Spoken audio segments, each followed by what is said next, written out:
chill. Wow, and your underlying energy is you guys, the Temperance card here. Moderation in all things, and the Seven of Swords. Okay, I feel like some risks have been taken, some things have been done in regards to your life, like whatever you guys had to do. Some of you guys, you may have been avoiding stuff, haven't really been paying too much attention to it, but now it's like, I think maybe there's some things that are definitely calling for action, but you don't know what to do about it. Maybe this is about some sort of communication, some more information that's needed. Some of you guys, it's basically all about information. Like, you guys just don't know what to do because you don't have enough information about stuff. Now, I think you have somebody around you that has all the information that you need. I think there's some people that are around you that can help you. I think you have already consulted somebody to help you around this time. But it's still not enough. It's still like, I don't know. I think it's about applying that knowledge, applying that information now, because all you can do is the best that you got, which is why Temperance is coming up. And I think the reason why the future looks so unknown, right, with the High Priestess, is because, yeah, you're gonna have to kind of feel this through. You're gonna have to feel it out. There's no right or wrong direction in which to go, but there is this sort of there is just this unknown energy here. Like, it's kind of trusting your intuition, and I don't think you're upset or afraid of it. It's just almost like, what do you do, after that? Well, you just pretty much handle your business. Know what you know. Let that be your guide. If you need any more information, don't be afraid to ask. And I think that's one of the things too. But the advice is the Ace of Wands, which is talking about go, just do it. Take action, just take action, because as you'll learn and you'll grow and you'll expand yourself the more you do things. Right now it's not really the focus to find all the information, because sometimes there isn't any information about what to do. I think you can have guidance, you can get some clarity, have somebody kind of consult you in regards what to do. But to be honest with you, there is no right or wrong way to go, and there's no absolute, there's no universal direction that you need to take. Unfortunately, this looks like you're just gonna have to. It's not really an unfortunate thing too, actually. It's more of like, the fortunate portion of this is that you have to trust your intuition. And the best way to know that you're headed towards the right direction, the only information you need to know is where you're trying to get to, where's your goal, and then just kind of assess and plan for things around that, because your inspiration is the Ten of Cups. You want to feel emotionally secure. You want to be surrounded by people that you love, people that you can enjoy your life with. You know what I'm saying? I really feel like this is you guys really wanting to step out and enjoy yourself, and really to connect with other people. Or to connect with the people that you know, connect with the people that you love. You want to be in an area where it makes you feel happy. And I don't think you guys care about the physical. It's nothing physical that you care about. It's more of like, what does happiness feel like for you, and how do you get there? But the whole focus of this reading is about not being able to just, you're not sure what to do. You don't feel like you have enough information. There's some things that need to be seen, some things that need to be gathered here. But I think it's just the reason why the Seven of Swords came up is that perhaps there is a risk that needs to be taken, or that has already been taken for you guys. But mostly now it's just about kind of keeping the morale, right? Keeping everything balanced, keeping everything in harmony. Because right now, for the next couple weeks, you're going to be trying to do the best that you can, and there's no clear direction on how to do it. You just got to do it. So that should be already the barrier that's broken regarding, what you need to do, what you're learning how to do stuff.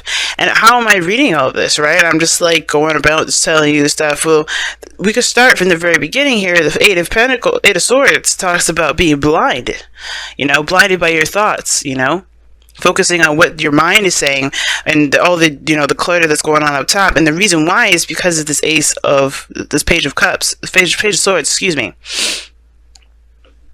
The Page of Swords. It's the information card. You gather information. That's why it's seen as kind of sneaky or spying or stalky, because you're trying to gain information. And usually it's done by sneaky ways. This is usually this card of the spy, but you do gain more information with this card. It's not just communicating your truth or talking. And now for some of you guys, it is that too. You may have to just say a truth or communicate your truth, to be open and honest and blunt with the people around you. But I feel like this is about gaining more information. Why am I saying that? Because you were the King of Swords in the past. Or you had consulted somebody. because the King of Swords is an advisor. He's really good at helping you, and he can be a lawyer. I don't know if some of you guys are, consulting the law, but there's no law-ish kind of cards other than, there's no law-ish kind of cards anywhere, as a matter of fact. So you could have just seen an advisor or gotten some help from somebody that was highly knowledgeable, that was very, skilled at helping people with, with advice. But you also could have been very clear on your truth, very, clear on what it is that you wanted to do, knew what your moral compass was, and you had knowledge already in the bag, right? Yeah, I think you did. You have knowledge. You mastered your communication, your independence, your sense of self, your truth. You know your truth, and that is what you've mastered, the understanding of your own truth. And now it's about putting it into practice. And I feel like some things may have kind of started from scratch, because what's before the star? The tower. And the tower, to me, it looks like that there was something, the star looks like something that went down to absolute nothing. Something changed your life drastically, but it brought this out of you. It brought this serious individual, this person that is very clear of what their truth is, the importance of communication, the importance of ideas, and this person that's just lightning storm fast with ideas. And now you're implementing them into your current situation, into your life. And this is about putting in the work, putting in the effort, because now you're going towards your goal, you're going towards your wish. And your dream here is showing that is the 10 of Cups. It's about what you feel, what you want to feel, and the people that you want to feel this with. You want to be in a community with people that actually either that you can enjoy spending time with, that you can be happy with, or an environment that you could really resonate with emotionally, right? You want to feel good, and you want the outside to express that, to look that way, right? Not to look that way, but to feel like your environment is on the same vibe, right? Because it does not the 10 of Pentacles. You're not looking for a house, a home, or like a mansion or money. You're not doing any of that. You're looking for an environment that feels the same way that you feel, happy and joyous. And I think that's what you guys are going after, right? That aspiration, happily ever after. But this is where your information comes in. And I feel like you guys, even though you had all the information at one point, you're starting to get really, stifled up with your mind a little bit, right? And it's starting to cloud your judgment. It's starting to make doing things harder, because you guys are, you're looking at, okay, this is starting from scratch. This is starting from the very beginning. I got to start now, but I don't really know what to do. But I feel like it's a big panic, which is why Temperance is a big card here. Do not panic, right? Because all of these things are coming into play. Utilizing what you know and then making it so, right? Taking action on what you know.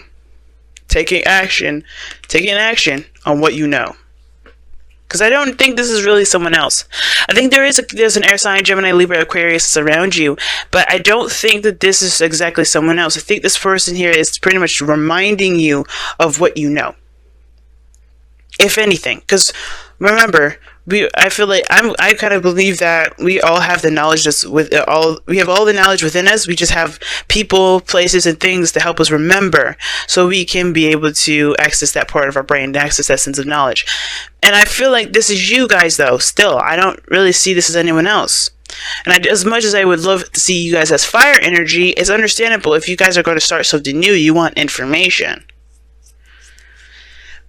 But this is a new beginning. You have, you gained your truth. You know what your truth is, and now you're starting a new journey. So yeah, it makes sense why the Page of Swords is coming here, not just to gain more information, but there's more information to be learned. I think you guys are gaining more information, and you don't know what to do with that, because you already came in to the situation with a kind of an idea, right? With a certain perspective already. So it's like you're starting something new, and you're getting hit with different information, a different perspective, and you don't know what to do with that perspective because you already have one settled down. It's like somebody's changed the plans, but you gotta it's like rolling with those punches. The Temperance card, you gotta roll with the punches.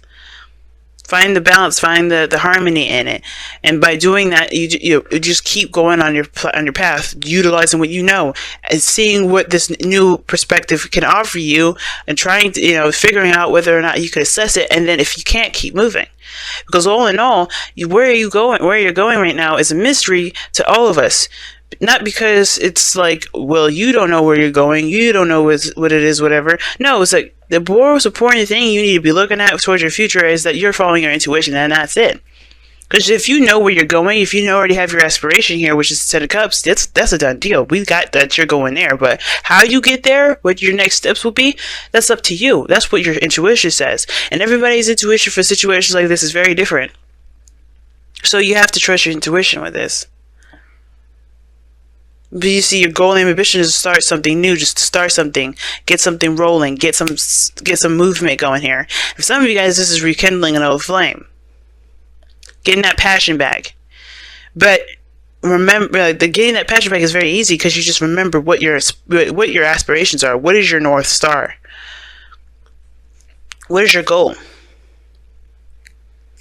Now, your outcome is judgment. So this is talking about a second chance, a second time around, another opportunity at something. But this is from the review. Oh, you know what I'm saying? So I get this whole review thing here. And this energy is really intense here. I could feel it. I was already getting it from here. But then judgment just kind of adds on to the extra spice. And I feel like with judgment coming up here, guys, this is, you know, as far as the future goes, you're going to have to trust your intuition with this one, especially. And you're going to have to trust what you know. Because the High Priestess is also the card of what you know. And the King of Swords knows a lot of stuff. If not everything, a lot of stuff. Why? Because it's an Aquarius energy. Then you have the High Priestess, which is already the card of the hidden or the knowing. Right? And then you have Judgment here. So there's a situation where you have to kind of come up with something. Do something different, right? Because this is a situation that's come up again. This is not your first rodeo, which is why I'm saying all this. Like, you already knew what you needed to know. You got your truth here, and you're headed towards a new beginning here with new information, or you're headed with new information, or you're headed with something. You're starting something new, but you're getting hit with new information, or you're trying to apply old stuff to a situation that may end up putting you back to where you were. But ultimately, this is what's coming up, is this review, this looking back, the situation, you know, that reminds you of the past. Something that you have been, where you thought you weren't going to be put here again. This is your ultimate test. You are in that situation again. And I think you know it. The High Priestess, the King of Swords, you know that. It's the biggest thing now is to do something differently. You have information, use it. And I know it looks like you don't, but it does. You never are ever put into a situation that you don't know how to deal with, that you're not equipped to handle. And this is one of those times you have to look back. What is the situation that you're headed towards that you need to handle differently, right? Or that you should probably handle differently. Because the Judgment card is like saying, hey, we've been here before. We've been down this road before. And this is your time to see how much you've grown, see how much you've changed, and to really reflect on that change by making a choice, by taking action on this opportunity that's come about again. Or if it's not an opportunity or a circumstance in which you have to act, because it's not really giving you a lot of time to. And, oh wow, breathe. It's saying this. You see, I was saying that you guys, I can sense the freaking out energy. You guys are really, really, really, really freaking out, and it's understandable considering that this is a new beginning and this is like literally test one, you know. But don't freak out. Take a moment to breathe, guys. Bring that harmony back into the self, so you guide yourself, meditate. And I know it's hard to do. But the last thing you want to do is make panicky decisions. Because, let's think about it. You can say, shut up, I don't know anything. But then you make the most, panic decision ever. Because you're desperate to get the situation done and over with. Would you have made that decision if you were calm? So it's important to be calm. It's important to try to channel your inner self, channel some peace in yourself, because right now you're going to need to make all the decisions that you need to make with a clear head, as clear as possible. Because as you see, the Eight of Swords, that person is stuck and not moving because you're letting his mind keep him from doing the things that he would have done otherwise if he wasn't allowing his mind to occupy, and to clutter his whole vision of everything. Clarity, guys. And clarity is obtained by having peace. And I know it's hard to do, but as long as you keep doing what you know that you can do in the moment, that's what's going to help you establish that peace. But take a breath, take a moment, take a rest. Don't worry about things too much, because it can do you more harm than good. You guys have a wedding, okay, and this says this situation involves marriage. So this has to do with a commitment or some sort of tie between you and another person, or some sort of commitments to other people, because you have the Ten of Cups. Maybe this is regarding family. But the thing is that there's something here that's very intense and that's very, close to you and intimate as far as this goes. And I feel like with the wedding coming up, obviously it has to do with your happily ever after, and I feel like a wedding is a happily ever after, but of course it's a happily ever after of your singlehood cycle moving on to the marriage cycle. So whatever your commitments are to a happily ever after, it's going to, they're going to be trials and tribulations. A wedding, planning that wedding is not going to be easy, right? Going up to all those steps, you may have changes of plans, you may have hiccups, you may have some people canceling, you may have the wrong color of dress or clothing or theme music, right? But you have to kind of go with the flow with it. Not necessarily go with the flow, but improvise. That's what I mean. There's some things that you just kind of have to learn to improvise on. And you're Saggies. You're good at doing that. And I know it kind of feels like, I don't know what you mean, but you guys are good. In the heat of the moment, when something needs to be done, you guys are quick to think of a good solution. Or not so great solution, but either one of those solutions, you guys understand that that experience is something that you will always have with you, and that's priceless, and it's more important than money can buy. So, as much as you can, take it easy, breathe a little bit. Center yourself as much as you can right now, because with judgment involved in this thing, you could definitely feel the intense energy. I can feel it. I can feel it, the hyper active energy, like, oh my gosh, everything's going to be okay, as long as you center yourself and rely on the information that you know and embrace the information that comes in, right? Not all of it, but use that filtration system.